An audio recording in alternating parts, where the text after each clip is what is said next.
Hi, everyone. Thank you so much for joining us here today on Purely Positive.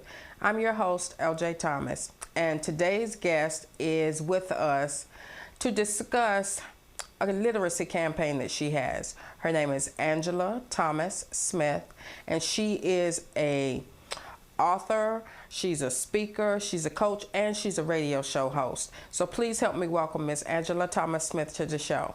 How are you doing today, Angela? Hi, how are you? I'm doing great. That's good. That's good. I said a lot about you, but you know I'm nosy. I really want to talk about the African American Literacy Awareness Campaign. That's a lot. But I want to talk about what made you start. Well, first of all, when did it get started? So, I started it in 2016, summer of 2016. Actually, I launched it October 1st of 2016. After I became a first-time author. Journey to this was I was working with a youth program, Pushing Grace. Me and my partner at that time, we ran an after-school program and a summer program, and we was just looking for different things to get our kids involved with reading, because I noticed that our babies wouldn't read. They would pick up the books and you would ask them questions about the book. They couldn't even tell you who was on the front cover. I noticed that when it was time for us to share devotions, different things that engaged in reading, a lot of them didn't want to take part in it. And that was a problem for me. Being here in South Carolina, we rank number 50 in education, but we rank number 1, well, we fluctuate between number 1 and number 5 in domestic violence. And that was a problem to me. You know, and I feel like our kids are our future. These are going to be the people that are going to be taking care of us when we're elderly. And if we're not putting anything into these babies are not going to be able to give anything else. They're not going to be able to give anything out to us and to take care of us.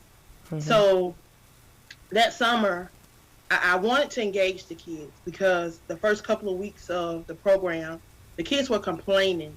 They were saying, oh, this is like school. They didn't want to come. They were cutting up, and everything was just up in the air. So I wanted to figure out what could I do to engage these babies and to really get these babies involved and want them interested in learning. And it to be to a point to where it's not something that you're forcing on them, but they're eager to do it because they see the benefit and they see what can happen if they just engage themselves. Right. And especially in things that they like. So what I did was I found out the things that my babies like to do. If they told me they wanted to be a baker, I brought a baker in. They told me they wanted to be a doctor, I brought a doctor in. And I just didn't bring in any old doctors. I brought in doctors that looked like them. I brought in people that had the same skin tone as them, that they could relate to. Because when you can see yourself in that position, you're more amped to seek after it and drive. You have a visual. You can see it now. So it's not something that somebody's just said to you. And when you can visualize something, it takes me back to Habakkuk when you say, write the vision and make it plain. So, you know, we had to write the vision. I had to write the vision. I had to write it down, and I had to get it down so that these babies could see. So I started bringing in people. We started hosting workshops. We started engaging our babies. I seeked out for brown authors. So it brought me to Facebook, brought me to social media. I was able to connect with some local authors around Charlotte, around Columbia, around just local places that I didn't even know existed. And these individuals traveled to Anderson, South Carolina. There was a young lady out of Atlanta. She'd just given birth. I think her baby was probably about 4 or 5 months old. She came and her baby was on her front of her. She had her baby in a swaddle, and she was teaching our kids how to do vision boards. Wow. We got pictures all over Facebook. We got pictures. Ain't nothing nobody told us. That our babies were engaged. Our babies, they wanted to do cupcakes. They had cupcakes. They decorated. They learned everything that they wanted to learn how to do.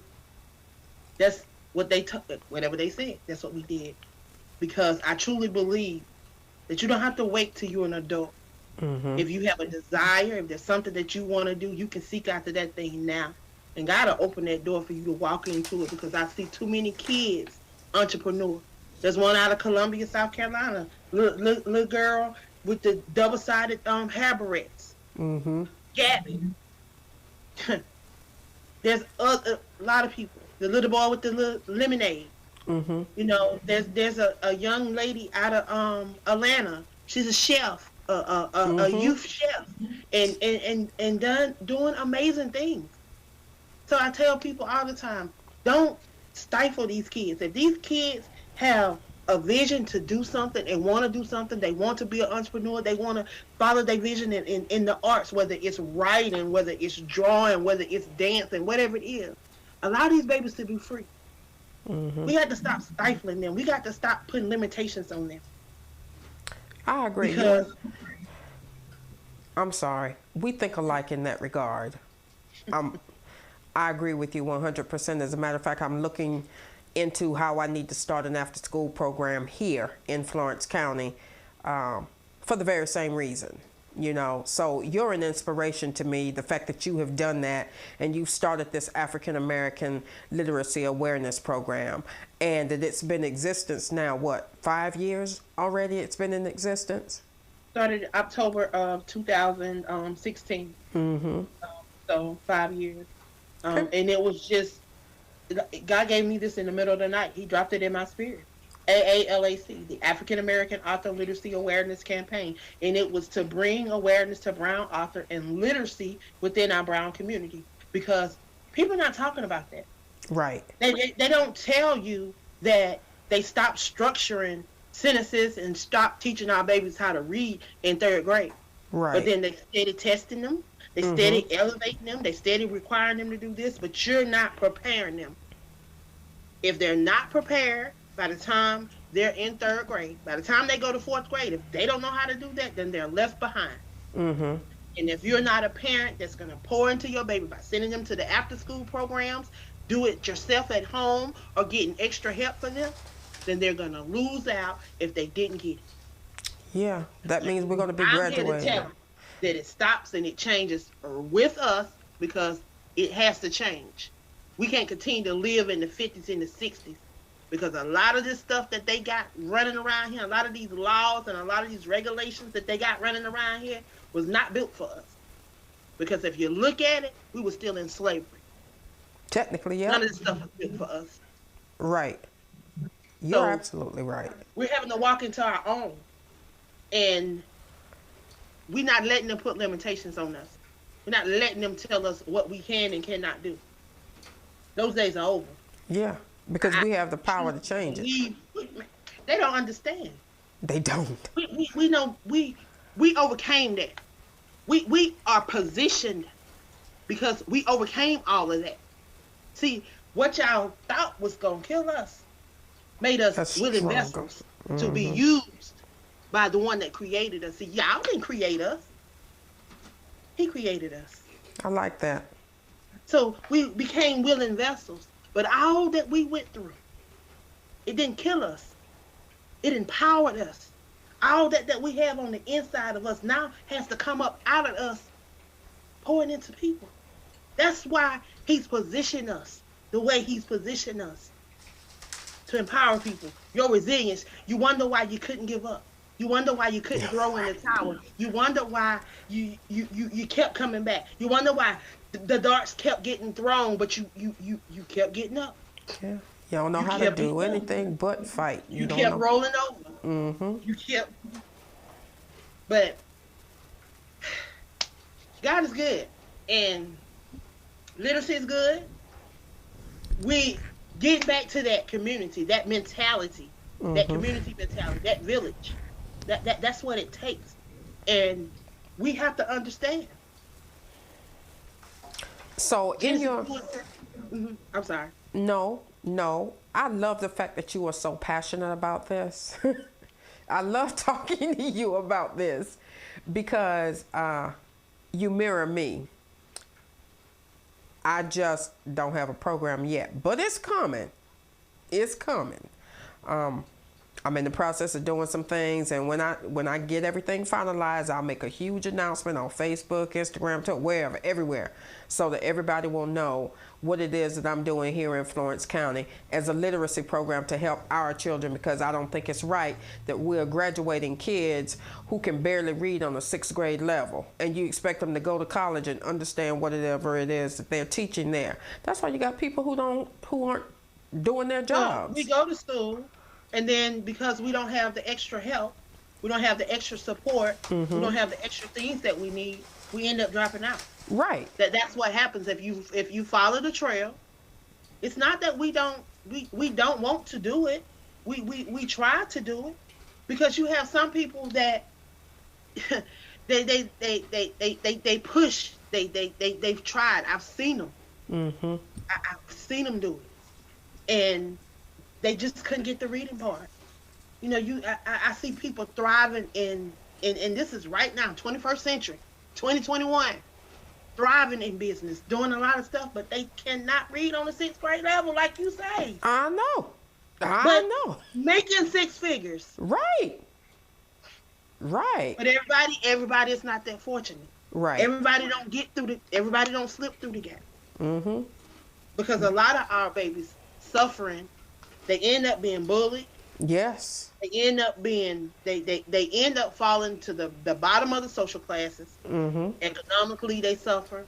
They suffer in so many different realms that people just really don't understand. Yeah. And it could be prevented. You're right. If we just invested in our babies, if we just cared. Yeah. You go into other communities now. We're gonna talk about these other communities because they doing it. They are. You got you have your Boys and Girls Club because they don't cater to us. Right.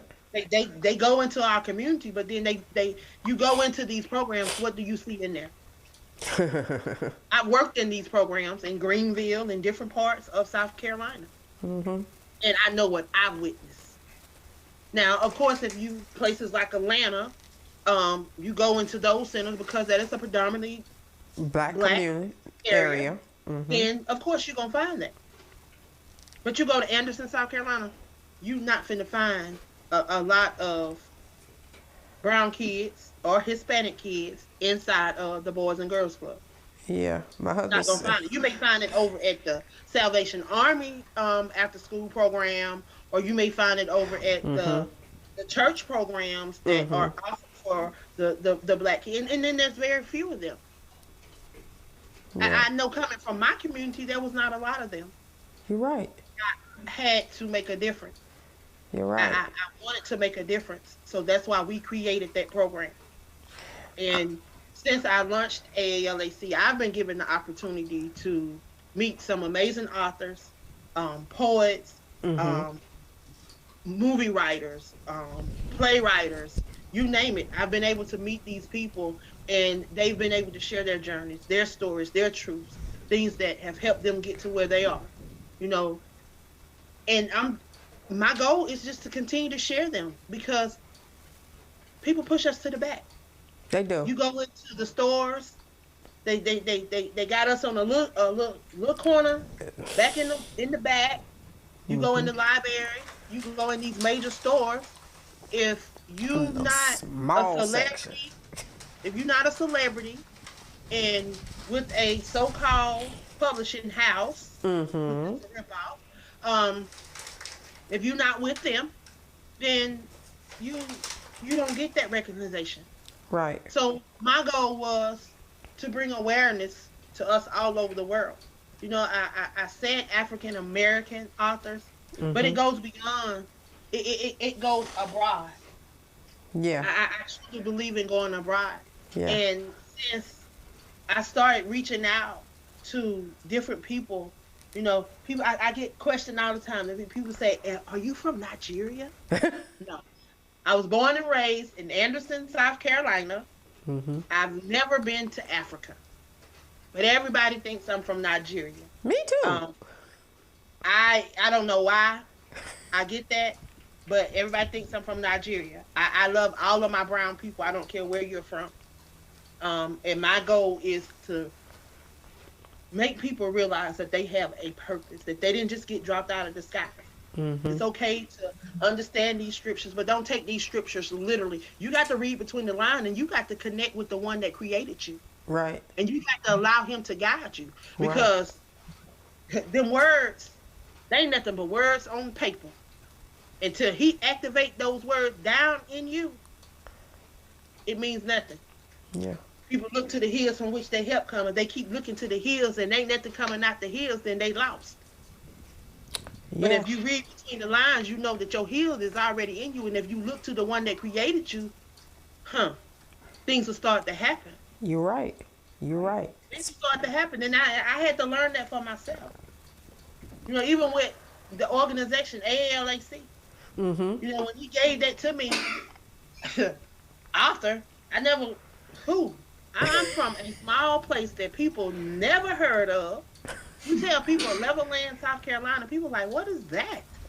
I always have to tell people, I say, well, everybody know about Clemson because they don't won the national championships a couple of times. Right. So I always say Clemson. So if you heard of Clemson, about 17 miles south of Clemson. You got to go through my little town to get to Clemson. So that's why.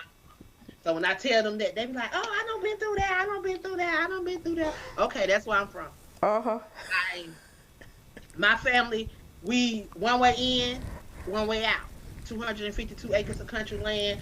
On the top of my hill is my first cousins. On the bottom of my hill is my second cousin. That's just us. You know, ain't nothing so particular about us. Ain't nothing so high class about us. Yeah, I have a couple celebrities in my family, but what does that do me?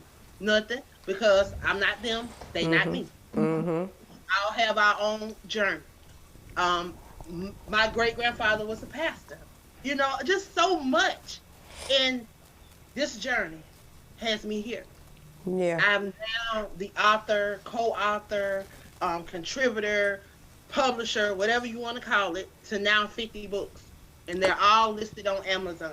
You go, girl. Their journals, their planners, their devotionals. I truly believe in giving people an opportunity to share their voice because I haven't always had that opportunity. Mm-hmm. You know, I hadn't always had people that wanted to pour into me. yes. You know what I'm saying? Speaking of pouring into other people, you mentioned Nigeria. There is a young man, Irizi Idora, in Nigeria. He has a literacy campaign because the illiteracy rate over there is like 60-something million people, adults, not children, adults. So he came and spoke with us a couple times concerning his campaign, and I thought about the fact that here this man is doing the same thing that you're doing. He's just doing it for adults because the problem is the same. So that just shows you that it's a global issue It's a global issue in the brown community, period. Right, for black and brown people. For the longest, they've told us what? If you put something in a book, we're not going to read it. That's what they said. That's the stigma that everybody have said. If you put it in a book, We're not going to read it. we're not going to read it, which is a lie. True. Because some of us like to read it. And because people said that, it made us read. So thank you. Right. Thank you. Right. Thank you. So yeah, there's an organization, and since we talking about literacy, there's an organization in Nigeria. It's called Young Rising Authors. Esther, I can't pronounce her last name, but her first name is Esther. I had the opportunity to connect with her and some of her youth. I actually featured them inside of my magazine over throughout the year of 2020. Had the opportunity to feature some authors that support my platform on her platform. So if they go over to her Facebook page, they'll see some of the authors that support our platform on her platform, and then you'll see some of her kids inside of our magazine. I will look that up. Because you can go actually to my magazine page, Aspiring Authors magazine page, and all of our magazines are listed. The links that you can click on, you can actually click on the link and flip through the magazine and look at the magazine. Okay. See, I'm not one of those people. Everybody want to charge for everything. Everybody want to charge for this. Everybody want to charge for that. That's not me. I want to be a blessing to people, and I want people to be able to see stuff. I featured this past month. I featured 3 organizations out of Africa. I think 2 of them was out of Nigeria, and 1 was out of war. One of them, That's why she everybody think is you're a from model. Nigeria. She's a model. She has a modeling agency. She matter of fact, today hosting a fashion show and doing all kind of stuff. So she's featured in my magazine. She also has a magazine. I'm going to be featured in her magazine coming up in this issue because she focused on domestic violence, and as a domestic violence survivor, she wanted me to share a little bit about my story and a little bit about me in that issue. So I shared in that issue. And then there's 2 other organizations out of Nigeria. You have Carla, who has contributed to 2 of my amazing anthologies. She is a part of this amazing anthology. 138 women Wow. came together and contributed to this amazing book. Wow. Around the world. 138 138. 365 affirmations, 365 days of prayer, 121 days we went into prayer. We prayed on learn, love, and lead. So there's 3 of us, Shaneria Osborne, Pamela J. Hayes. We prayed every day at 5 a.m. for 121 days, starting from February the 1st to June 1st. Who says black and brown women can't work together? What? September. That's the biggest myth. And It is. when I started this in 2016, I was determined to prove people wrong. You have. I was determined, and if you see, I tell people, trace me. Ain't nothing I'm telling you. You want to know what I'm doing? You can go back and follow me. I'm not. I don't hide. I don't duck and hide. I'm very visible. Yes. I don't. If you want to know anything about Angela, you can go to Linktree and look for the Queen of Collaborations, and all of my links are posted there. Because that's one thing. That's one thing for sure. My name is all I have. Right. And I will not let anybody drag it through the mud. I am who I am. I'm visible for just that reason. My numbers are posted. My email address are posted. Everything that you need to know about me. I'm creating my own legacy. Will nobody be able to tell my story? That's why I create these. I tell my own story, and I give other people the opportunity to share their story as well. That's what it's all about. Kudos we got to to you. get back to that village mentality. I don't care what they've said. Them 450 years that they go over, they read there. If you're a Bible believer, if you're a Christian, you believe, you go over there, you read in Genesis 15. You read it for yourself. Right. You're chosen. That 450 years is over. It's time for you to walk in purpose. Jeremiah 29:11 said he had a plan for you to prosper you, for you to be in good health, for you to have hope and a future. So now we're making it. So now we're making our difference, our history, our path. Things like the African American Authors Literacy Awareness Campaign, other types of campaigns that help people, especially with literacy, because there's a need for it. These kinds of things, they're not fly-by-the-night things. They last because people appreciate it. They might not even realize that they need it, but then once they get it, and once they see what it does for them, then they're happy to be a part of it. And so I really appreciate the fact that you started something and it's going so strong, and because of your personality, I know it's going to continue, and I'll do my part to help out where I can. Well, I am grateful. I'm just honored because people don't understand what this journey has been. I'm a domestic violence survivor. I was shot point blank range with a sawed-off shotgun. I shouldn't be here. But you are. But God. I'm a suicide attempt survivor. I shouldn't be here. But God. But you are. But God. Yes, right. I laid in Greater Memorial Hospital for 21 days in 2019. I had Wow. a cyst on my pelvis the size of a grapefruit. They wanted to do emergency surgery, but they couldn't get my blood pressure down. It's like my blood pressure was going up. They said my blood pressure was high and it was stroke level. Mm-hmm. They moved me from the 6th floor to the 12th floor.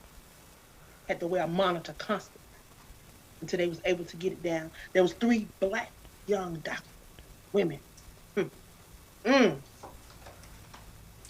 These ladies took care of me. They called my sister because my sister was here in Myrtle Beach. She couldn't be where I was. But as soon as she could get to me, she got to me. And they called my sister every day That's a to let her blessing. know how I was doing. You don't get, they were a blessing. You don't get that. Yeah, that's a blessing.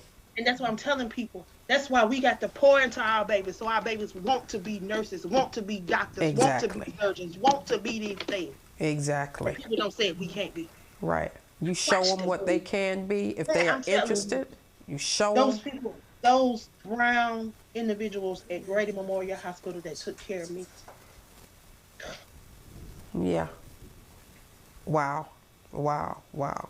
So now we have already mentioned a couple ways that people can get in touch with you. One more time. What's the easiest way to get in touch with you? Linktree, Queen of Collaboration. You go to Linktree, Queen of Collaborations. You can find everything. The list is gonna pop up. It's gonna be a little picture of me. Mhm. I got red, orange looking hair, and it say Queen Angela. And then a list gonna pop down through there, and it's gonna have everything. Everything. You can just click on it. You can go on there. You can surf. You can troll. You can do whatever you want to do. Nice. It's a free file. Nice. They can pick and choose whatever they want to go. They can go to website. Mm-hmm. They can go to Facebook page. They can go to TikTok. They can go to LinkedIn. Wherever they want to go. Nice. If I'm connected to it, they can go to it. All Told you, ain't right. no secret. Baby.